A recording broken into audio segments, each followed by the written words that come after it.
Bonsoir à tous, bienvenue au premier épisode de l'Aracast, le podcast où vous apprendrez tout sur Arakan et Arakan Wars. Jingle!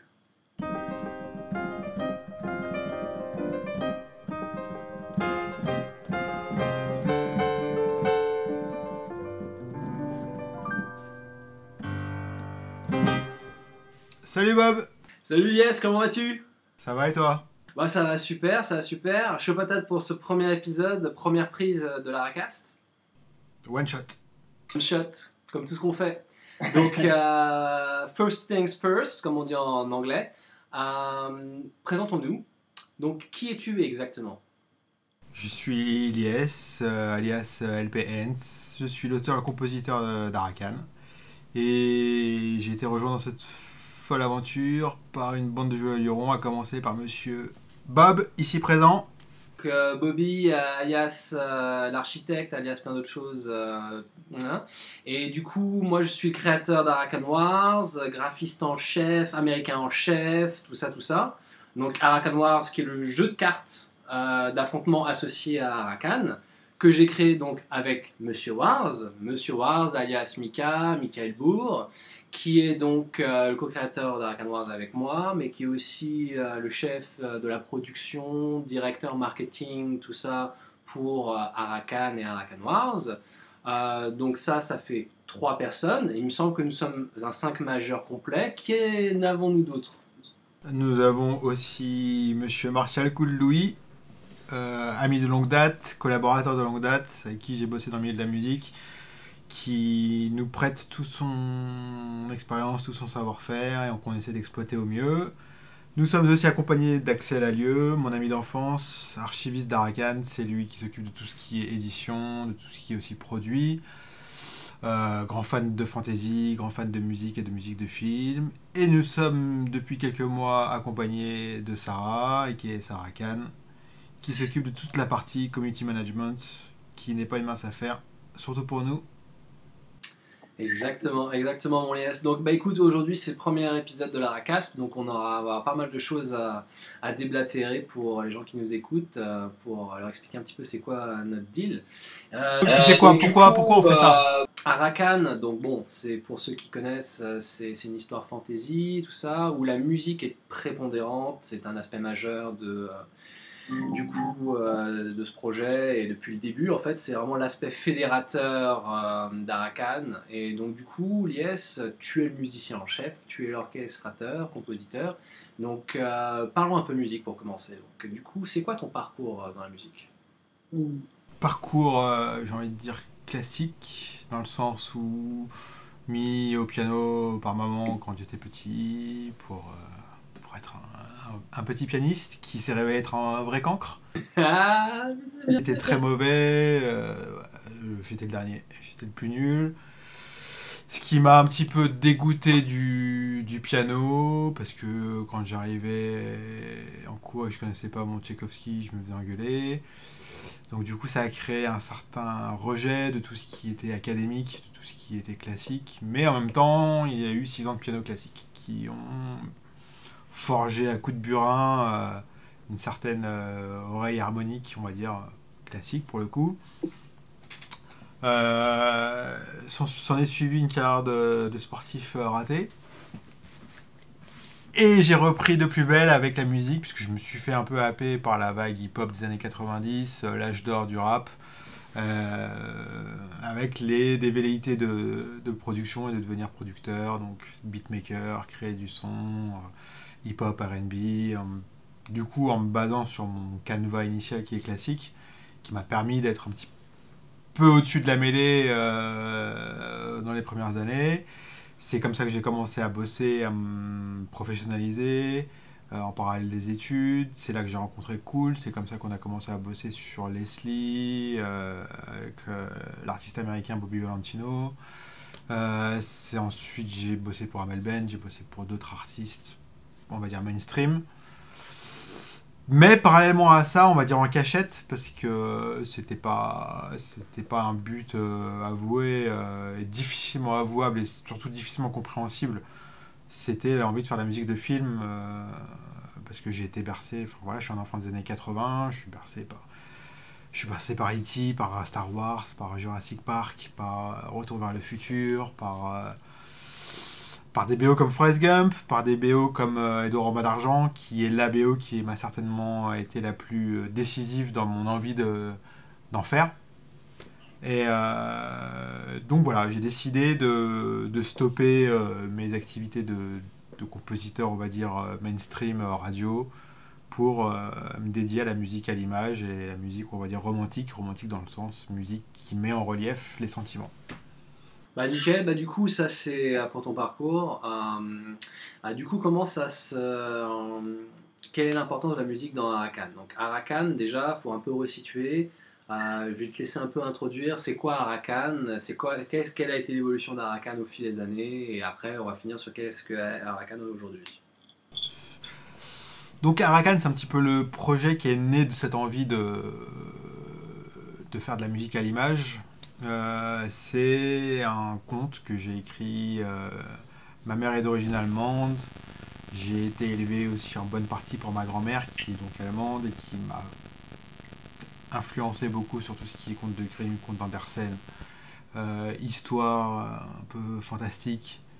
J'ai été bercé là-dedans quand j'étais petit, ce qui me fait que j'ai toujours été très sensible à cet univers sans pour autant être un geek de base.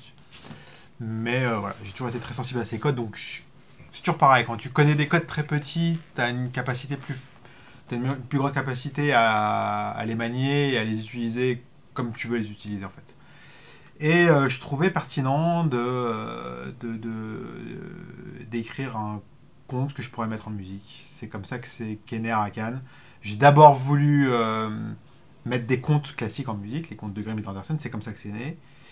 Et puis après, j'ai été poussé par mon entourage, par le fait que les sons, les premiers thèmes sortis étaient plus que convaincants. Pourquoi pas faire un truc propre à moi et puis du coup propre à nous, quoi, qu'on pourrait défendre, une création originale qu'on pourrait défendre becs et ongles. C'est comme ça que tout le monde s'est fédéré autour de ça petit à petit. Ouais, c'est ça, c'est que Arakan, c'est une histoire fantasy que tu as écrit de A à Z. Donc ça, c'est très important. Du coup, à l'heure actuelle, est-ce que tu as toute l'histoire qui est sortie, un bout de l'histoire comment les gens peuvent se la procurer Alors, l'histoire a été conçue en diverses trilogies. On a plusieurs trilogies qui vont se suivre, donc qui vont se suivre chronologiquement. Et aujourd'hui, on a sorti depuis quelques mois la première trilogie bleue, qui est sortie sous un format bien particulier qui est l'audiofilm, puisque à contenu original, on voulait aussi un contenant encore plus original, avec la question de se dire comment on peut se démarquer, comment on a envie de faire découvrir Arakan. Euh, on avait de la musique, on avait une histoire originale. Je voulais trouver une façon qui sorte des sentiers battus de rentrer dans l'histoire. On connaît les films, on connaît les livres, on connaît plein de formats, les BD, il y a plein de formats. On s'est tout de suite posé la question, est-ce qu'il n'y a pas un format différent, pas plus ou moins, un format différent, quelque chose qui pourrait être un plus et surtout qui pourrait répondre à l'exigence que j'avais d'être immersif. Je voulais absolument que l'histoire, je voulais briser un petit peu le médium que peut être le papier pour le livre ou l'écran que peut être le film, qui fait qu'en fait on est passif, on est derrière un écran, on regarde, on est spectateur. Comment être acteur de l'histoire, comment être au plein milieu. Et c'est comme ça qu'est né l'audiofilm, le format dans lequel on propose, le format unique dans lequel on propose Arakan. C'est un format audio où en fait, grâce à ton ouïe, tu vas pouvoir t'immerger complètement et être à 100% dans la scène. Et tu vas pouvoir, en jouant le jeu, te rendre compte que tu peux aller beaucoup plus loin que dans un film en fermant les yeux, en faisant juste confiance à tes oreilles.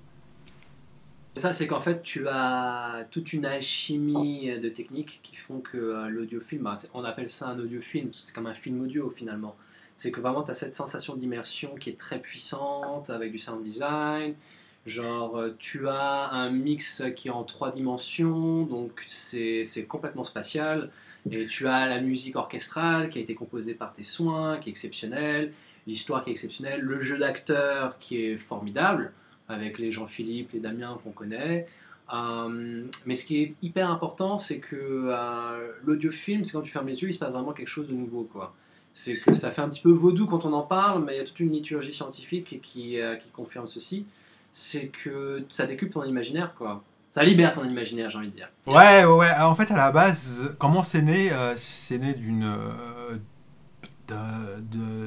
réflexion que je m'étais faite, c'est que, enfin, d'ailleurs, que j'étais pas le seul à me la faire, c'est que, au final, qu'est-ce que serait Star Wars sans la musique? Qu'est-ce que serait Retour vers le futur sans la musique? C'est qu'à un moment, on se rend pas forcément compte à quel point la musique pousse l'imagination à plus de 100%. Et on s'en rend pas compte. Mais la musique a une part tellement importante du film, dans un film, que j'ai voulu en fait apporter la preuve par exemple que l'audio était un outil hyper puissant et un levier peut-être le levier imaginaire numéro un dans un film. On a beaucoup plus de facilité à créer de l'interaction et à créer de l'immersion par ce biais-là. Si tu mets une image aussi belle soit-elle sans aucun son, c'est très compliqué de rentrer dans l'univers. Si tu ne mets pas d'image mais juste le son qui t'entoure, tu es dedans. Parce que ton cerveau fait le reste en fait. Et le film c'est ça, c'est l'idée c'est de dire on vous donne l'essentiel, mais une grosse partie du travail c'est vous qui la faites inconsciemment. Et c'est ce qui va faire que vous serez impliqué et que émotionnellement vous serez connecté avec l'histoire. Ça demande un effort de la part de l'auditeur parce que c'est un défi qu'on se fixe aussi parce qu'on est dans un monde où on se fait bombarder d'images tout le temps, les images sont toujours les plus belles les unes que les autres. C'est un défi, mais jusqu'à présent, tous ceux qui ont joué le jeu en sont sortis avec la même conclusion. Ouais, effectivement, je vais plus loin. Oui, puis bon, tu peux pas regarder un film en conduisant, alors que tu peux regarder un film en conduisant. Même si nous recommandons d'être posé chez soi, dans un environnement calme, si possible dans le noir, les yeux fermés. C'est pour ça que derrière nous avons un audiomasque. L'expérience au maximum de l'audiofilm, c'est les yeux fermés, c'est tranquille chez soi. Mais c'est aussi un format qui est 4 roues motrices, dans le sens où tu peux te déplacer et écouter. Et ça, c'est très bien aussi. Parce que du coup, selon les usages de chacun, quand tu as 1 heure et demie de transport par jour, tu peux écouter l'audiofilm et transporter à Arakan. Ça fait partie, tu sais, il faut savoir que l'audiofilm, c'est un format qui révèle son plein potentiel au casque. Même s'il marche sur des enceintes, c'est au casque qu'on va avoir les sons qui tournent. Quand je dis sons qui tournent, c'est... Il y a beaucoup d'exemples de spatialisation. Nous, on allait beaucoup plus loin dans le sens où on crée une scène en 3D sonore et on te met quelque part dedans. Pas forcément au milieu, mais tu peux te retrouver au milieu d'une discussion avec un protagoniste derrière toi à gauche et l'autre devant à droite. Tu peux avoir, je sais pas, un troupeau des chevaux qui courent dans ton dos. Tout ça, tu vas le sentir au casque. Pourquoi? Parce qu'on sait qu'aujourd'hui, la plupart des gens sont équipés de smartphones et que la plupart des smartphones sont livrés avec des écouteurs suffisamment bons pour pouvoir délivrer un son qui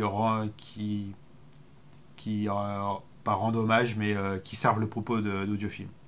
Et on sait aussi que beaucoup de gens passent du temps dans les transports, beaucoup de gens passent du temps à écouter leur smartphone, d'où le fait que ce format peut être, à mon sens, un format idéal pour les nomades. Exactement. Et du coup, maintenant qu'on a mis l'eau à la bouche aux gens qui nous écoutent, qui nous regardent, est-ce qu'on peut se le procurer cet audiofilm? Comment on se procure cet audiofilm? Dis-moi tout. Tu peux tout naturellement aller à la source sur arakan.com.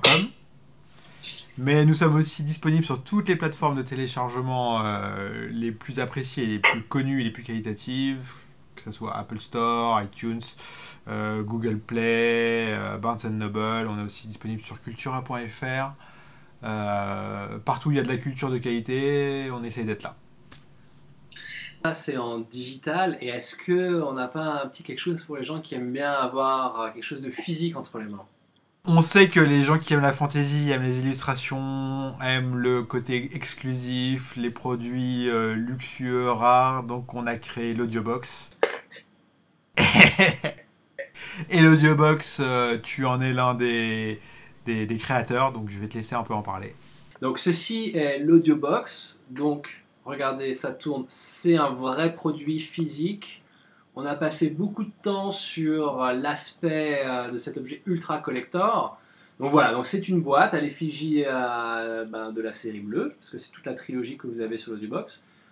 Regardez ça. Ouverture magnétique. Ça, c'est pas incroyable, ça? C'est vraiment technologique, quoi. On l'ouvre, à l'intérieur, première chose qu'on a, c'est la carte d'Arakan. Donc comme ça, on peut vraiment se projeter dans la géographie de l'univers. Très important, le petit lecteur de MP3 à l'effigie de la pochette. Donc on a les personnages dessus.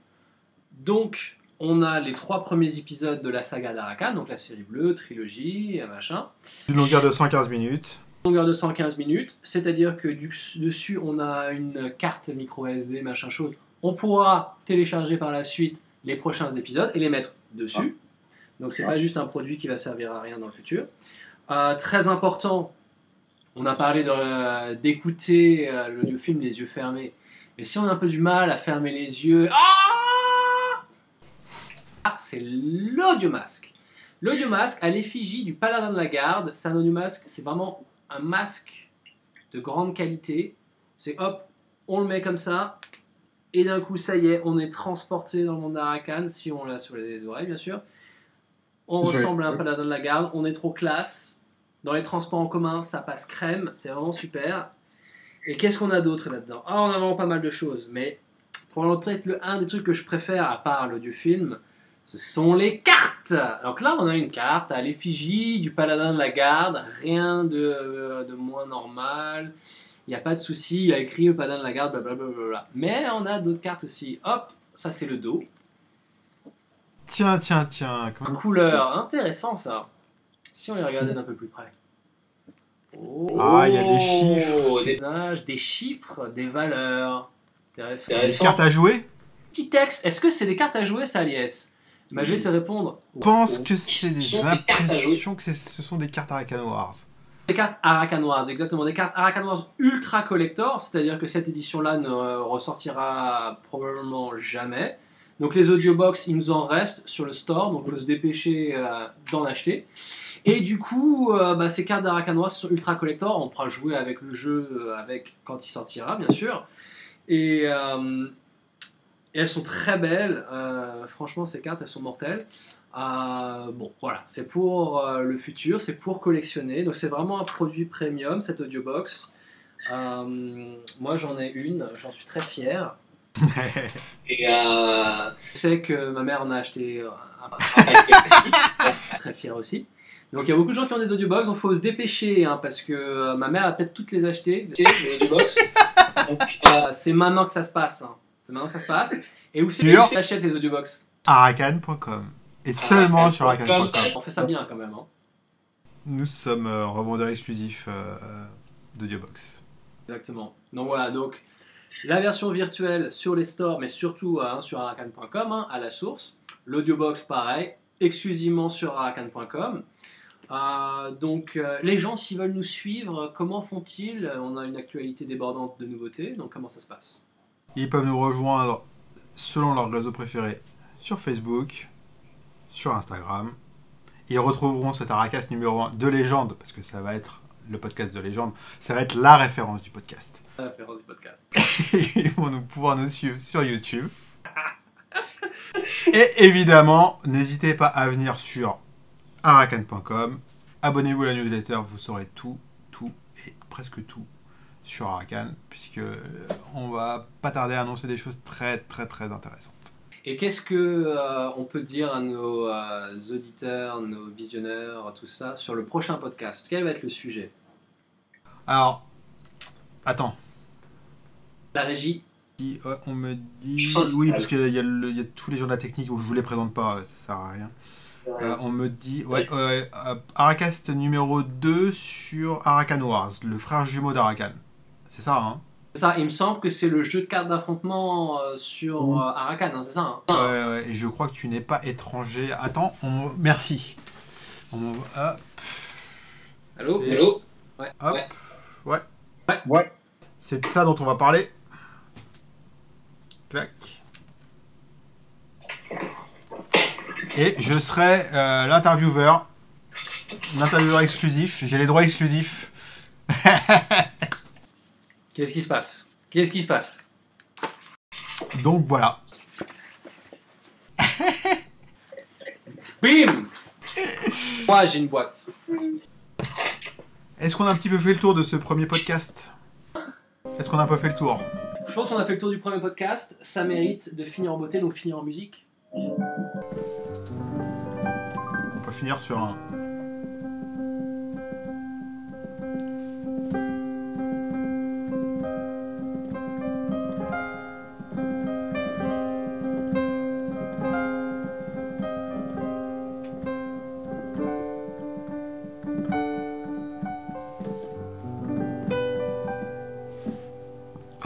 C'est à couper.